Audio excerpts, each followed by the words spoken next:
Hey guys, welcome back to the channel. So in my last video on Crimson Desert, I talked about how the main story of the game doesn't really matter, and that it is the story that you can craft yourself during your adventures that will determine if the game will be a great one or not. So having cleared those doubts, I thought it would be fun to speculate on the story that the writer or narrator cares about, using the 50 minutes of gameplay footage released over a year ago and some of the feature overview videos. And during the course of my research, I discovered some fascinating facts and details about the universe of Crimson Desert. You'll find out soon why I called it a universe and not a world.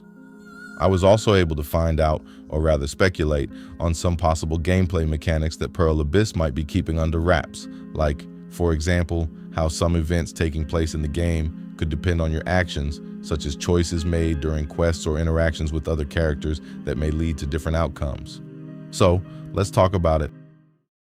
And talking about Alustin, did you know that he revealed one of the most interesting facts about the universe of Crimson Desert? I'm sure some people would have noticed. I mean, this is the internet after all, but for those that are like me, who will be finding this out for the first time, listen to what he says here. This place holds the records of the world's providence. Each record signifies a world. Thus, the Library of Providence is the center of all worlds. What is the reason you brought me here? There are beings who brought chaos to Providence. The rifts they have created will return everything to nothingness.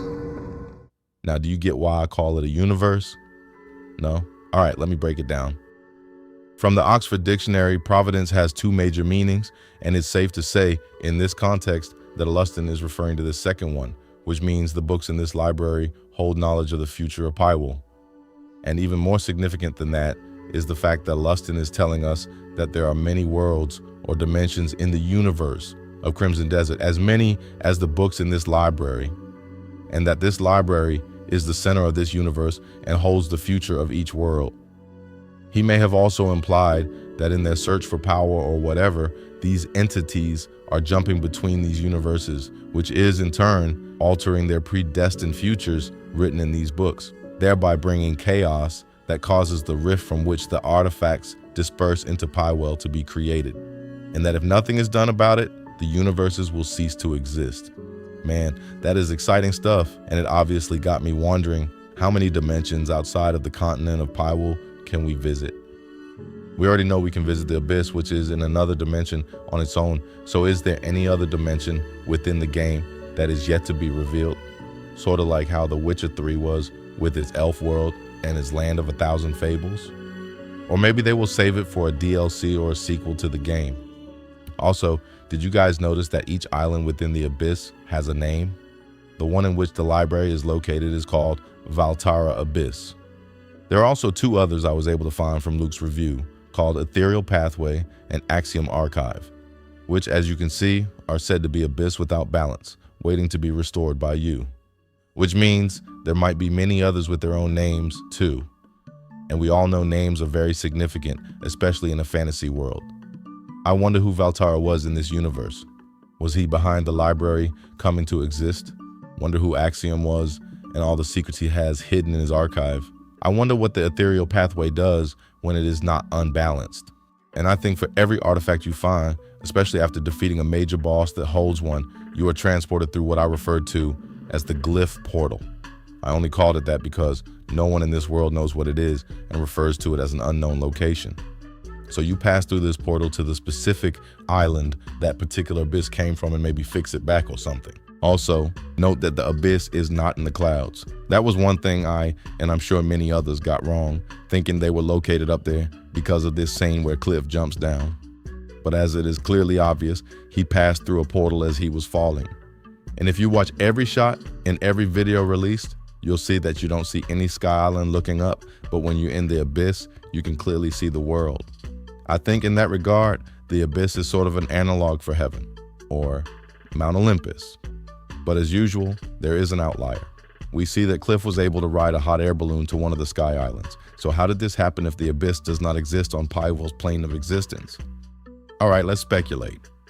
So, 1, it could be that there is a portal up in the clouds where if you go high enough, you'll pass through. But I don't think this is true, because if it was, those evil entities seeking power in the world would be passing through willy-nilly. Well, maybe very few possess that knowledge and are the ones Alaston says are bringing chaos and creating a rift. I'll touch more on this in a bit. Okay, so if there is no portal in the sky, could it be that this shot is a late game event where the rift has fully expanded and the two dimensions have fully merged? Enough for the normal people of Pywell to see these islands in the sky, which then makes it possible for you to ride the hot air balloon up there. Now, coming back to those entities who are causing chaos and creating a rift, did you notice that in all of the trailers we've seen, the scholars in this place called the Troll College are the ones who are regularly shown to be under attack by these entities? This probably means this place has major significance in the story. So why did I refer to these individuals as scholars and by implication, the Troll College as an institution of knowledge? Well, again, that credit goes to this guy and his video. If you haven't seen it yet, go watch it. He also found out that the structures of this building have similar architecture in common with some of the structures in the abyss. Now let me expand on that with speculation. If the Troll College structures are similar to the abysses, could this building also hold ancient, forbidden knowledge of the future? Allow me to explain what supports this speculation. First, Alaston seems to be the head librarian in charge of troll scholars, and coincidentally, this building is called the Troll College. This suggests a possible connection between the origin of this building and Alaston. Could it be that before the region was formed, Alaston met with the founders of that place and passed some knowledge to them for whatever reason? Or is Alaston himself even the one who built it? But you might say, Alaston is in another dimension. How is it possible for him to meet them? Well, just like the Olympus gods he's analogized after, Alaston leaves his library on occasion to come down to Pywell for whatever reason. We can confirm this from Cliff asking if he was the one that asked him to do good. And we also confirm this from the allusion to Alaston meeting with GM before he died, which means it is near certain that Alaston had something to do with this building being built. It's probably some sort of temple school institution that might have forgotten its religious beginnings as the years rolled by. If this is true, this would explain why they're being attacked.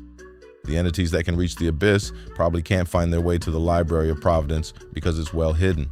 Or maybe the place is well guarded with strong magic. So they thought the next best place to go that could hold this secret knowledge was the Troll College. All right, final speculation.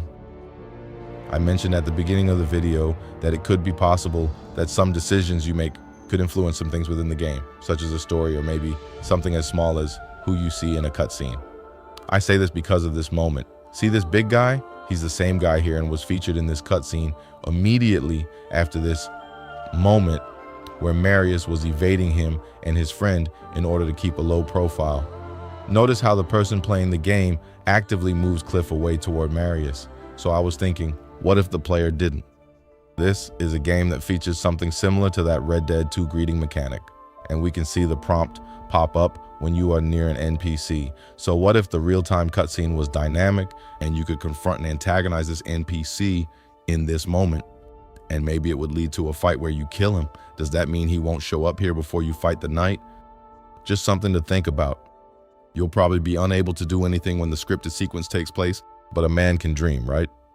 All right, after all that speculation, here's one fact for you. You'll miss foreshadowing of interesting characters you'll likely meet if you choose to ignore some random encounters like Hernan's best warrior who can cut, I'll let the knight use his own words. Hernan is home to many mighty warriors. One cleaved an ox's horn without his blade ever touching it. Just a warning to a worthy opponent. I'll keep that in mind. Thanks for watching, guys. Yeah, I know this is a different voice from the one you just heard for the last 17 minutes. Well, that's because that voice is an AI one, and this is my real voice.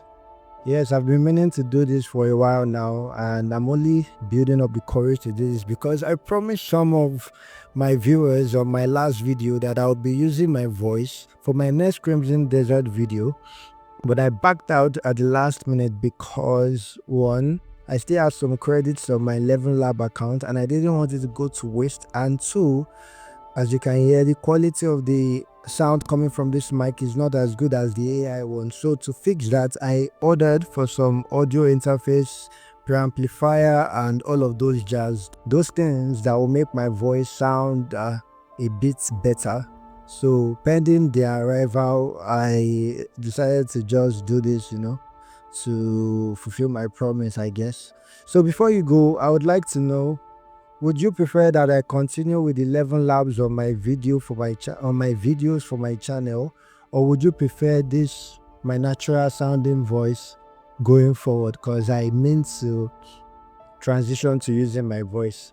And to mark my transition, I would try to do something the 11 Labs AI voice cannot do, which is express myself with music on how much I'm hyped for Crimson Desert. So here we go. This will be a freestyle. So, all right, let's go. I can't wait for Crimson Desert. It's coming on Thursday.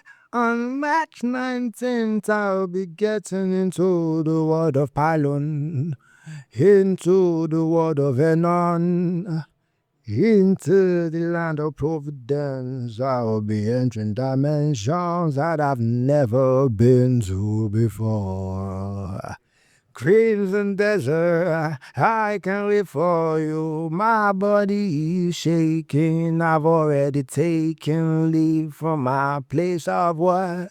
My place of work, girl, they're gonna miss me for 1 week. I'm gonna be lost in your world, in your field of many beauties. Alright, guys, if you're still here, thank you for listening. I'll be catching you guys in the next one. See you.